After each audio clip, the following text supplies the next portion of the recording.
नमस्कार। आज हम एक बहुत ही दिलचस्प दस्तावेज को समझने की कोशिश करेंगे जिसका नाम है डिजिटल उलगुलान। ये लेखक कर्मा नायक की एक डिजिटल पब्लिशिंग गाइड है। लेकिन ये सिर्फ एक किताब नहीं है, इसे एक वैचारिक आंदोलन की शुरुआत बताया जा रहा है। तो चलिए देखते हैं कि इसके अंदर आखिर है क्या।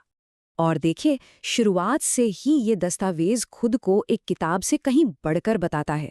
इसे एक वैचारिक अस्त्र कहा जा रहा है और इसका मकसद भी साफ साफ बताया गया है, एक 3000 साल पुराने सिस्टम को खत्म करना। तो जाहिर है इसका इरादा काफी बड़ा है। तो सवाल उठता है कि ये वैचारिक अस्त्र आखिर है कैसा।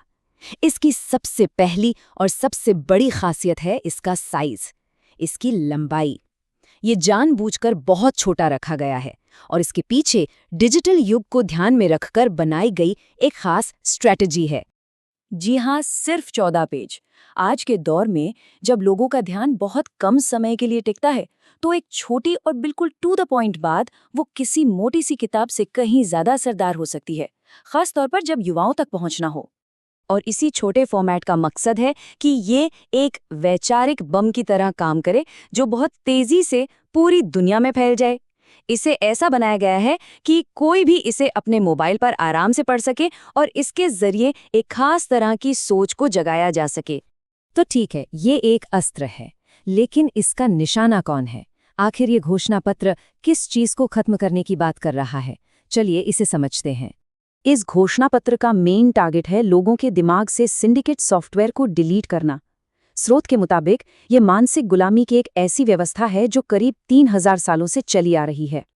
अब आते हैं इस किताब की फिलॉसफी पर, इसके सबसे गहरे विचार पर। यहाँ एक बहुत ही आम शब्द को बिल्कुल एक नए वैज्ञानिक नजरिए से पेश किया गया है। ये वो बड़ा सवाल है जिसका जवाब देने की कोशिश ये किताब करती है, और इसी सवाल के जवाब में ही पूरे उलगुलान की नींव रखी गई है। और ये बहुत दिलचस्प है, यहाँ भगवान शब्द को डीकोड किया गया है। भ से भूमि, ग से गगन, व से वायु, आ से अग्नि और न से नीर, यानी ये 5 तत्व पृथ्वी, आकाश, हवा, आग और पानी, इन्हीं से मिलकर बना है भगवान। तो इस पूरी डीकोडिंग का निचोड़ क्या निकला? सिर्फ एक लाइन, प्रकृति ही परमेश्वर है। यही इस किताब का मूल मंत्र है, जो इसे धर्म से ज्यादा एक वैज्ञानिक और प्रकृति पर आधारित सोच के रूप में पेश करता है। तो फिलॉसफी की बात तो हो गई, पर अब जरा प्रैक्टिकल बातों पर आते हैं। समाज और अर्थव्यवस्था को चलाने के लिए ये किताब कौन सा मॉडल सामने रखती है? इसे कहा गया है 1090 मॉडल। इसमें 2 चीजों में फर्क किया गया है, एक है हक और दूसरा है अधिकार, मतलब अथॉरिटी। ये मॉडल उस समूह के लिए एक ग्लोबल सॉल्यूशन होने का दावा करता है जिसे स्रोत में रक्षक समाज कहा गया है। तो सीधे सीधे कहें तो इस 1090 मॉडल का मकसद है रक्षक समाज के लिए एक ग्लोबल इकोनॉमिक और सोशल सिस्टम तैयार करना और उनके खोए हुए अधिकार और न्याय को फिर से बहाल करना। देखिए, कोई भी बड़ा विचार अपनी जड़ें इतिहास में खोजता है। तो अब सवाल ये है कि ये घोषणा पत्र अपने भविष्य के सपनों को किस अतीत से जोड़ता है। ये आंदोलन अपनी प्रेरणा लेता है हीरा नागपुर यानी छोटा नागपुर और संयुक्त सिंधु घाटी की नागवंशी विरासत से।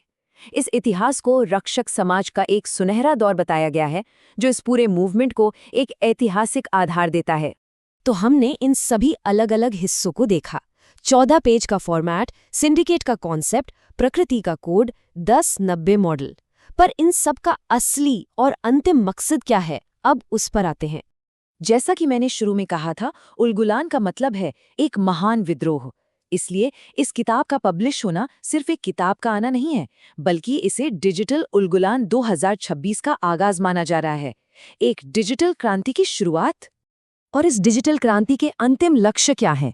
स्रोत के मुताबिक पहला, कल की मेधा यानी एक खास तरह की चेतना को जगाना। दूसरा, 1090 अधिकार मॉडल को फिर से लागू करना। तीसरा, सिंडिकेट को दुनिया भर में चुनौती देना। और चौथा और सबसे बड़ा लक्ष्य, एक सत्युग की स्थापना करना। तो ये सारी बातें हमें एक बहुत बड़े सवाल पर लाके छोड़ देती हैं कि आज की इस 21वीं सदी में, जहां जानकारी और विचार बिजली की रफ्तार से फैलते हैं, क्या वाकई एक 14 पेज का डिजिटल दस्तावेज एक क्रांति ला सकता है? ये सोचने वाली बात है।